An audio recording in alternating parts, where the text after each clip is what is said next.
안녕하십니까? 삶이라는 거대한 여정 속에서 우리는 때로 예상치 못한 폭풍우를 만나고 거친 파도에 휩쓸리기도 합니다. 오늘 우리는 한 남자의 이야기를 통해 인생의 가장 깊은 절망 속에서 어떻게 스스로를 구원하고 강인한 전사로 거듭날 수 있는지 그 치열한 여정을 함께 따라가 보고자 합니다. 젊은이여, 당신 앞에는 길고 험난한 여정이 놓여 있을 겁니다.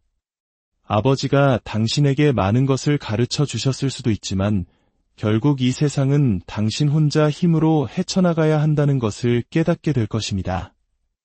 우리가 사는 이 세상은 정말 만만치 않습니다. 너무나 혹독해서 당신을 무너뜨리려 할 겁니다. 세상과 삶 그 자체가 바로 우리의 가장 강력한 경쟁자인 셈이죠. 세상은 강합니다. 당신을 쓰러뜨리려 온 힘을 다할 것이고 당신의 가장 약한 부분을 기어코 찾아내어 무자비하게 내리칠 것입니다. 그러니 이제 다시 일어설 시간입니다. 스스로에게 하는 변명은 그만두고 다시 일에 몰두하십시오. 팟캐스트를 끄고 소셜미디어에서 잠시 벗어나십시오. 당신의 집중력을 흐트리는 세상의 모든 불필요한 소음을 차단하십시오. 그리고 당신의 지혜가 탄생했던 곳, 바로 당신의 정신적 실험실로 돌아가야 합니다. 당신의 삶에서 그 어떤 것도 더 이상 당신에게 상처를 줄 수 없는 경지에 이르러야 합니다. 그것은 바로 당신이 누구인지 정확히 알게 될 때 가능해집니다. 당신 내면의 악마들과 정면으로 마주하고 과거의 모든 트라우마를 끄집어내 그 목소리에 귀 기울일 수 있을 때 비로소 당신은 자유로워질 수 있습니다. 그래, 이제 내가 겪었던 일들에 대해 사람들에게 이야기할 수 있어. 더 이상 부끄럽지 않아. 더 이상 수치스럽지 않아. 이렇게 말할 수 있게 되는 순간 당신은 새로운 사람으로 태어나는 것입니다. 수치심이야말로 오늘날 수많은 사람들을 정신적으로 병들게 하고 앞으로 나아가지 못하게 만드는 가장 큰 적입니다. 내 자신이 너무 부끄러워. 이런 생각에 사로잡히지 마십시오. 당신이 인생에서 저지른 그 어떤 일에 대해서도 부끄러워할 필요 없습니다. 그저 직시하고 바로잡고 더 나은 것으로 만드십시오. 나에게 필요한 모든 해답은 오직 내 안에 정신적 실험실에 있습니다. 저는 끊임없이 제 자신을 연구하기에 모든 것을 압니다. 내가 무엇을 싫어하고 무엇을 불편해하는지 끊임없이 파고들기 때문에 무엇을 정복해야 하는지 정확히 알고 있습니다. 이 문제들을 해결할 수 있는 사람은 오직 나 자신뿐이라는 것을 압니다. 왜냐하면 이 문제들과 마주해야 하는 사람 역시 오직 나 자신이기 때문입니다. 기원전 5세기 페르시아 제국에서 태어난 철학자 헤라클레이토스는 전쟁터의 병사들에 대해 이렇게 썼습니다. 그의 말은 시대를 초월한 진리입니다. 100명의 병사가 있다면 그중 10명은 애초에 그곳에 있지도 말았어야 할 자들이다. 80명은 그저 표적에 불과하다. 9명은 진짜 싸울 줄 아는 전사들이며 우리는 그들이 있음에 감사해야 한다. 전투를 이끄는 것은 바로 그들이기 때문이다. 하지만 단 한 명. 그 한 명은 바로 전사 그 자체이다. 우리는 숨을 쉬는 첫 순간부터 죽을 자격을 얻습니다. 동시에 자신의 위대함을 발견하고 그 단 한 명의 전사가 될 자격 또한 얻게 됩니다. 하지만 앞으로 닥쳐올 전투에 대비해 스스로를 무장시키는 것은 전적으로 당신의 몫입니다. 대부분의 사람들이 자신의 능력 밖이라고 여기는 위대한 성취로 가득 찬 담대한 삶을 살기 위해 필요한 것, 바로 당신의 마음을 다스리는 것은 오직 당신만이 할 수 있습니다. 저는 MIT의 교수들처럼 천재가 아닙니다. 하지만 저는 그 단 한 명의 전사입니다. 이제 여러분이 듣게 될 제 삶의 이야기는 자기 극복으로 가는 증명된 길을 비춰줄 것이며 당신이 현실을 직시하고 스스로에게 책임을 지고 고통을 이겨내고 두려워하는 것을 사랑하는 법을 배우고 실패를 즐기고 잠재력을 최대한 발휘하여 진정한 자신이 누구인지 발견하도록 힘을 실어줄 것입니다. 인간은 학습, 습관, 그리고 이야기를 통해 변화합니다.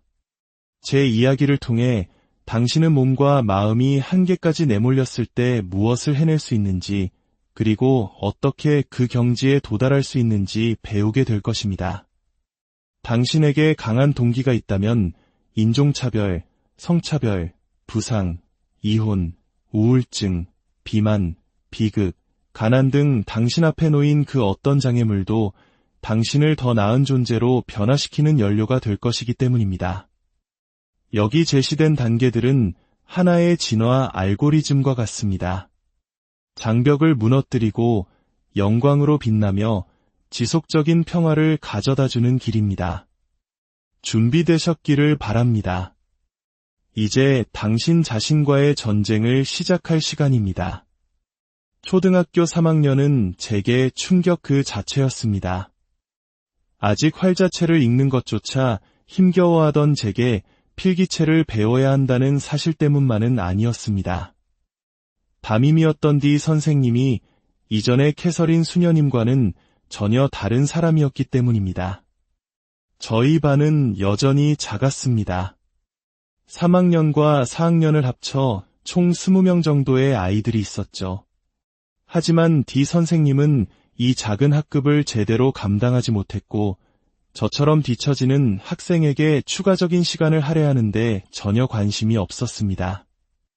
문제는 학기 초 몇 주 동안 치른 표준화 시험에서 시작되었습니다. 제 시험지는 엉망으로 돌아왔습니다. 저는 여전히 다른 아이들보다 훨씬 뒤처져 있었고 전날 배운 내용을 다음날 수업에 연결하는 것조차 힘겨워했습니다. 하물며 작년에 배운 내용은 말할 것도 없었죠. 캐서린 수녀님은 이런 저의 모습을 보고 가장 약한 학생에게 더 많은 시간을 쏟아야 한다는 신호로 받아들이셨습니다. 그분은 매일 제게 새로운 도전을 주셨죠. 하지만 디 선생님은 그저 빠져나갈 궁리만 했습니다. 학기가 시작된 지 한 달도 채 되지 않아 그녀는 제 어머니에게 제가 다른 학교, 즉 특별한 학생들을 위한 학교에 가야 한다고 말했습니다. 어떤 아이라도 특별하다는 말이 무슨 뜻인지 압니다. 그것은 평생 낙인이 찍힌 채 살아가게 될 것이라는 의미입니다. 당신은 정상이 아니라는 뜻이죠. 그 위협만으로도 제게는 큰 충격이었고 거의 하룻밤 사이에 말을 더듬기 시작했습니다. 스트레스와 불안감으로 생각과 말이 뒤엉켜버렸고 학교에서는 증세가 최악으로 치달았습니다. 상상해 보십시오. 학교 전체에서 유일한 흑인 아이가 가장 멍청한 아이라는 치욕까지 매일 견뎌야 하는 상황을 말입니다. 제가 하려고 하거나 말하려는 모든 것이 틀린 것처럼 느껴졌습니다. 상황은 너무나 나빠져서 선생님이 제 이름을 부를 때마다 긁힌 LP판처럼 버벅거리며 대답하는 대신 저는 종종 입을 다무는 쪽을 택했습니다. 체면을 지키기 위해 저를 드러내는 것을 최소화하려는 발버둥이었죠. 디 선생님은 공감하려는 시도조차 하지 않았습니다. 그녀는 곧장 좌절감을 드러냈고 때로는 제 의자 등받이에 손을 짚고 몸을 숙여 제 얼굴 바로 앞에서 소리를 지르며 그 화를 표출했습니다. 그녀는 자신이 어떤 판도라의 상자를 열고 있는지 전혀 알지 못했습니다. 한때 학교는 제게 안전한 항구이자 상처받지 않을 수 있는 유일한 곳이었습니다. 하지만 인디애나에서 학교는 저의 고문실로 변해버렸습니다. 디 선생님은 저를 교실에서 내쫓고 싶어 했고 학교 행정실도 그녀를 지지했습니다. 제 어머니가 저를 위해 싸우기 전까지는 말이죠. 교장 선생님은 제 어머니가 언어치료사와 상담 시간에 서명하고 그들이 추천하는 지역정신과 의사와의 집단치료에 저를 참여시키는 조건으로 저의 등록을 유지하는 데 동의했습니다. 그 심리학자 사무실은 병원 바로 옆에 있었는데 어린아이에게 자기의심을 심어주기에 완벽한 장소였습니다. 마치 나쁜 영화의 한 장면 같았죠. 정신과 의사는 자신을 중심으로 반원형으로 7개의 의자를 놓았지만 몇몇 아이들은 가만히 앉아있지를 못했습니다. 한 아이는 헬멧을 쓰고 반복해서 벽에 머리를 박았고 다른 아이는 의사가 말하는 도중에 벌떡 일어나 방구석으로 걸어가더니 쓰레기통에 소변을 보았습니다. 제 옆에 앉아있던 아이가 그 그룹에서 가장 정상적인 아이였는데 그 아이는 자기 집에 불을 질렀다고 했습니다. 첫날 그 의사를 올려다보며 생각했던 기억이 생생합니다. 나는 절대로 이곳에 속한 사람이 아니야. 그 경험은 저의 사회적 불안을 몇 단계나 더 증폭시켰습니다. 말더듬은 걷잡을 수 없이 심해졌고 머리카락이 빠지기 시작했으며 검은 피부에는 하얀 반점들이 피어났습니다. 의사는 저를 ADHD 환자로 진단하고 약을 처방했습니다. 하지만 제 문제는 그보다 훨씬 복잡했습니다. 저는 유독성 스트레스에 시달리고 있었습니다. 제가 겪었던 신체적, 정서적 학대는 어린 아이들에게 다양한 부작용을 일으키는 것으로 증명되었습니다. 어린 시절, 우리의 뇌는 폭발적으로 성장하고 발달합니다. 만약 그 시기에 아버지가 집안의 모든 사람을 파괴하려는 악마 같은 존재라면 스트레스 지수는 급격히 치솟습니다. 그리고 그 스트레스가 충분히 자주 발생하면 그 최고점들을 잇는 새로운 기준선이 생겨납니다. 이것은 아이들을 영구적인 투쟁도피 상태에 놓이게 합니다. 투쟁도피 반응은 위험에 처했을 때 싸우거나 도망칠 수 있도록 힘을 증폭시켜주는 훌륭한 생존 도구일 수 있습니다. 하지만 그것이 일상이 되어서는 안 됩니다. 저는 모든 것을 과학으로 설명하려는 사람은 아니지만 사실은 사실입니다. 일부 소아과 의사들은 유독성 스트레스가 소아마비나 뇌수막염보다 아이들에게 더 큰 해를 끼친다고 믿는다는 글을 읽은 적이 있습니다. 저는 그것이 학습장애와 사회적 불안으로 이어진다는 것을 직접 경험했습니다. 의사들에 따르면 유독성 스트레스는 언어 발달과 기억력을 제한하여 아무리 재능 있는 학생이라도 이미 배운 것을 기억하기 어렵게 만듭니다. 장기적으로 보면 저와 같은 아이들이 자랐을 때 임상적 우울증, 심장병, 비만, 암의 위험이 증가하며 흡연, 알코올 중독, 약물 남용의 가능성도 높아집니다. 학대 가정에서 자란 아이들은 청소년기에 체포될 확률이 53%나 증가하고 성인이 되어 폭력 범죄를 저지를 확률은 38%나 증가한다고 합니다. 저는 우리가 흔히 듣는 위기 청소년이라는 말의 표본과도 같았습니다. 저는 집단 치료를 오래 받지도 않았고 처방된 약을 먹지도 않았습니다. 두 번째 상담이 끝난 후 어머니가 저를 데리러 오셨을 때 저는 차 앞 좌석에 앉아 멍한 표정으로 말했습니다. 엄마, 저 다시는 안 갈래요. 저 애들은 정상이 아니에요. 어머니는 동의하셨습니다. 하지만 저는 여전히 상처 입은 아이였습니다. D 선생님의 무지는 어쩌면 당연한 것이었을지도 모릅니다. 1980년대에는 지금처럼 과학이 명확하지 않았으니까요. 제가 아는 것은 캐서린 수녀님은 D 선생님이 상대했던 것과 똑같은 상처 입은 아이와 함께 참호 속에서 싸웠지만 높은 기대를 유지하며 좌절감에 휩쓸리지 않았다는 것입니다. 그녀는 모두가 다른 방식으로 배우니 내가 배우는 방식을 함께 찾아보자는 마음가짐을 가지고 있었습니다. 그녀는 제게 반복이 필요하다는 것을, 같은 문제를 다른 방식으로 계속해서 풀어봐야 한다는 것을 간파했습니다. 그리고 그것에 시간이 걸린다는 것을 알았죠. 반면 D 선생님은 오직 효율성만을 따졌습니다. 따라오든지 아니면 나가든지 해라. 그녀는 그렇게 말하고 있었습니다. 저는 궁지에 몰린 기분이었습니다. 만약 제가 조금이라도 나아지는 모습을 보이지 못하면 결국 그 특별한 아이들을 위한 블랙홀로 영원히 보내질 것이라는 것을 알았습니다. 그래서 저는 해결책을 찾았습니다. 부정행위를 시작한 것입니다. 망가진 뇌로 공부하는 것은 힘들었습니다. 하지만 저는 부정행위의 달인이었습니다. 친구들의 숙제를 베끼고 시험 중에는 옆자리 친구의 답안지를 훔쳐봤습니다. 심지어 제 성적에 아무런 영향도 미치지 않는 표준화 시험에서도 답을 베꼈습니다. 그 방법은 통했습니다. 제 시험 점수가 오르자 D 선생님은 만족했고 어머니는 더 이상 학교로부터 전화를 받지 않게 되었습니다.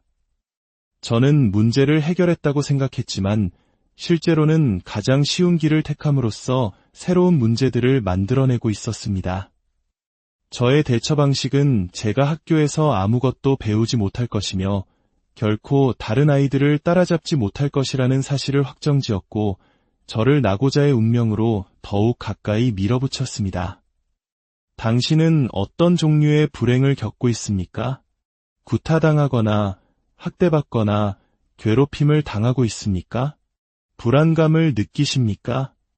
어쩌면 당신을 제한하는 요인은 너무나 편안하고 안락하게 자라서 스스로를 한계까지 밀어붙여 본 적이 없다는 것일지도 모릅니다. 현재 당신의 성장과 성공을 가로막는 요인은 무엇입니까? 직장이나 학교에서 누군가 당신의 길을 막고 있습니까? 당신의 가치를 제대로 인정받지 못하고 기회를 놓치고 있습니까? 지금 당신이 맞서고 있는 불가능해 보이는 역경은 무엇입니까? 어쩌면 당신 스스로가 당신의 길을 막고 있는 것은 아닐까요? 이제 당신의 차례입니다. 당신의 이야기를 마주할 시간입니다. 노트를 꺼내십시오. 없다면 하나 샀거나 노트북이나 스마트폰의 기록을 시작하십시오. 그리고 그 모든 것을 아주 상세하게 적어 내려가십시오. 이 과제를 대충 해치우지 마십시오. 저는 제 더러운 빨랫감을 남김없이 당신에게 보여주었습니다. 만약 당신이 상처받았거나 여전히 위험에 처해 있다면 그 이야기를 전부 털어놓으십시오. 당신의 고통의 형태를 부여하십시오. 그리고 그 힘을 흡수하십시오. 왜냐하면 당신은 이제 그 고통을 완전히 뒤집어버릴 것이기 때문입니다. 당신은 당신의 이야기, 당신이 내세웠던 변명들, 당신이 아무것도 이룰 수 없을 것이라고 말했던 그 모든 타당한 이유들을 당신의 궁극적인 성공을 위한 연료로 사용하게 될 것입니다. 재미있게 들리십니까? 아니요, 결코 재미있지는 않을 겁니다. 하지만 아직은 걱정하지 마십시오. 우리는 그곳에 도달할 것입니다. 지금은 그저 당신의 상황을 목록으로 정리하십시오. 목록이 완성되면 원하는 사람과 공유하십시오. 어떤 이에게는 소셜미디어의 사진 한 장과 함께 자신의 과거와 현재가 영혼의 깊은 곳까지 자신을 어떻게 뒤흔들었는지 몇 줄 적어 올리는 것이 의미 있을 수 있습니다. 다른 이들은 조용히 혼자서 그것을 인정하고 받아들일 수도 있습니다. 어떤 방식이든 당신에게 맞는 방법을 택하십시오. 어렵다는 것을 압니다. 하지만 이 행동 하나만으로도 당신은 극복을 향한 힘을 얻기 시작할 것입니다. 당신의 가장 아픈 상처가 당신을 일으켜 세울 가장